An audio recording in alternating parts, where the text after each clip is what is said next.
we're just talking about the individual market. We're just talking about 5% of Americans. Here's how it was explained by Jay Carney. The universe you're talking about here is 5%. That's the whole individual insurance market, 5% of the population. First of all, that 5% represents 15 million people. I mean, the whole Obamacare is to get 30 million uninsured insured, and that's the holy grail, but 15 million is only. Secondly, is it just the individual market that's going to lose their policies? No. Small business plans are also being forced under the new regulations to pool their workers with a larger pool of other small business workers. So if they buy in the fully insured market in the states, regulated by the states, their insurance rates can go up quite a bit. They're going to lose their plans. Lots of small businesses are being faced with this right now and are dropping their coverage, maybe to go into the insurance exchange. Dr. Emanuel, it isn't just small business or the individuals. There are, forgive me, sir, there are big companies, Time Warner, IBM, Sears, Walmart, or Kmart, Walgreens, that are all saying they're going to take people off their coverage and put them into exchanges. None of them are going to be able, of those people are going to be able to keep their current policies. Those are companies making decisions on how they want to insure people. Remember, because of the way Obamacare works. Before Obamacare, those companies could drop coverage at any time. Before Obamacare, companies didn't have to offer insurance to their people, and many didn't, as we know. We have 50 million uninsured people, so plenty of people, and most of those are workers, by the way, who didn't have coverage. Simple question. So before wait a second. Before Obamacare, we were having lots of... Are those people going to be able to keep their coverage as the president promised? The president, look, the law does not say Sears drop coverage. Sears decides what's good for Sears. The law doesn't say to the insurance industry, you drop coverage. The insurance industry decides how it's going to make money. When the private companies decide that they're going to drop people or put them in the exchange, you blame President Obama. He is not responsible for that. Mr. Capretta? He is responsible for this. They set up incentives that penalize companies with a very large fine if they don't have insurance that complies with the Obamacare standards. So they pay a big penalty if their workers are getting inadequate coverage. If you're under 50, you pay no penalty. And over 50, it's $2,000. It's not a big penalty. Large incentives in the healthcare law. They're forcing companies and encouraging companies to do exactly what they're doing. This was not accidental. It was intentional. Under 50, there's no penalty whatsoever, and you don't have to offer insurance. I want to get into one last area here. Thank you. One of the problems so far is that many more people are signing up for Medicaid than are signing up into the private insurance plans in the marketplace. Let's put up some of these numbers, which are astonishing. These are the latest numbers out this week. In Maryland, 82,000 people have signed up for Medicaid, 3,000 for private plans. In Oregon, 62,000 for Medicaid, and believe it or not, this was the number that came out this week, 0 for private insurance. Mr. Capretta, explain why that is significant and how it could lead to what folks like you call the death spiral for Obamacare. What's happening is these people who go onto the website and actually enter their personal income information, if it's low enough, they automatically sign them up for Medicaid. They just put them in the Medicaid program. There's no premium, so it's very easy. They say, your income's very low, you're on Medicaid. On the other people who have to pay private insurance, they actually owe a premium.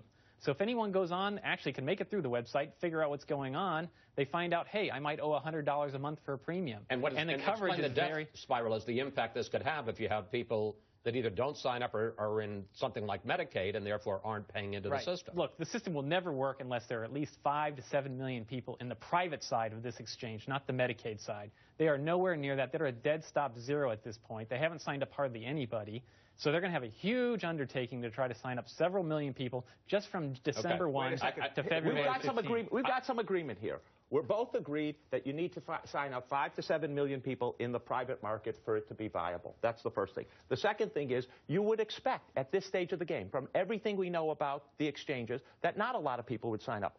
That's why I called for it's got to be fixed by November 30th, because at that point, people are going to begin buying. We have all the way until March 31st to get 5 to 7 million people, and we would expect naturally, I don't pay attention to those numbers, by the way, because we would expect naturally people will put off buying. Wait, let me finish. No, people will put off buying until the end, and therefore those numbers are irrelevant. I have gotten your point, Dr. Emanuel. Here's the question, though. You also agree that if they don't sign up, and I agree, this is early, but if they don't sign up, that you agree that it's going to be very bad for the system, that in fact the premiums are going to go up, if the young, healthy people don't sign up. You said this in an article. No, look, I agree with that point. There is a potential death spiral if we don't get enough people signed up. But by the way, it's not in just 6 months. We have a couple of years to get this thing up and running and working. And my firm belief, and everything we know from Massachusetts, is that we will get those people. Okay. When you have very good rates like you have in California, $50 for a 30-year-old. We got it.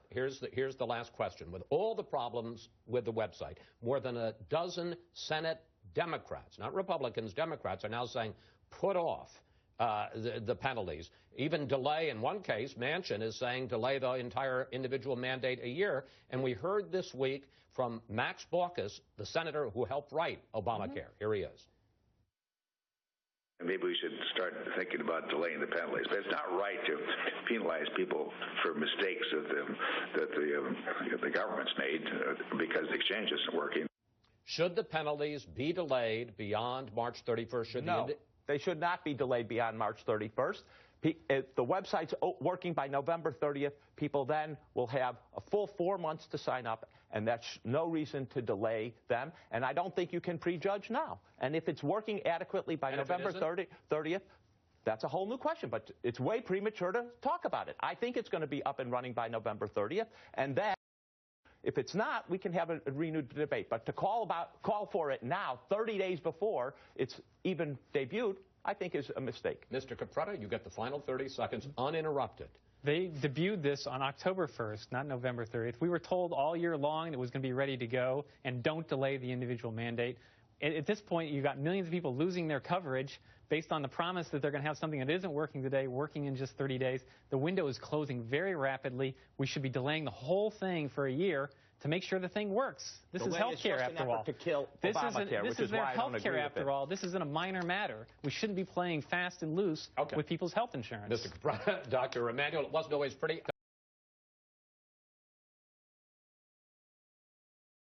Conversation, because this story is far from over. Thank you both, gentlemen, for coming in today. Thank you. Senator Lindsey Graham is threatening to block all the president's nominees until he gets to talk to the survivors of the Benghazi terror.